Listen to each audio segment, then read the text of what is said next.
আচ্ছা হাদি ভাই, তুই যে চা খাইতেছস, তো চা খাওয়ার রিজনটা কি? মানে তুই কেন চা খাস? অভ্যাস। শাহরিয়ার, তুমি চা কেন খাও, একটা রিজন বলো। কেন চায়ে বেশি অ্যান্টিঅক্সিডেন্ট থাকে। অ্যান্টিঅক্সিডেন্ট, হ্যাঁ এটা একটা ভালো গুণ। ফাইম বন্ধু, হ্যাঁ বন্ধু, তুমি চা কেন খাও বলো, একটা রিজন বলো চা খাওয়া। না খেলে বন্ধু মাথা ভারী ভারী লাগে, এটা করে মাথা ভারী ভারী লাগে, যাতে একটু মানে মেন্টালি ফ্রি থাকা যায়, ফ্রেশ থাকা যায়। ওকে ওকে, গুড রিজন। আচ্ছা মোল্লা সাহেব, তুমি চা কেন খাও, একটা রিজন বলো। ক্লান্তি অবসাদ দূর করার জন্য। ক্লান্তি অবসাদ দূর করা।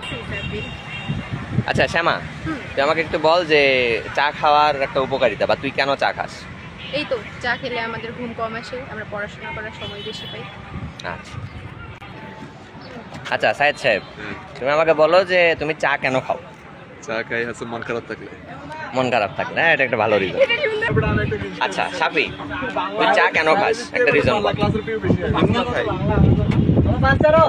এমনি আচ্ছা কাকা, মানে জো, তুই চা কেন খাস, একটা রিজন বল।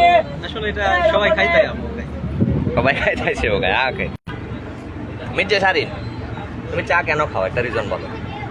চা কেন খাই? চা খেলে নেশা কেটে যায়, তাই চা খাই। নেশা কেটে যায়, এটা একটা ভালো। আচ্ছা রাফি, তুই চা কেন খাস? চা ছাড়া আমার নিত্য দিনের একটা মুহূর্ত কাটানো সম্ভব না, তো চা আমার লাগবে। ও মাই গড। জুবাইর সাহেব, তুমি চা কেন খাও? ভালো লাগে।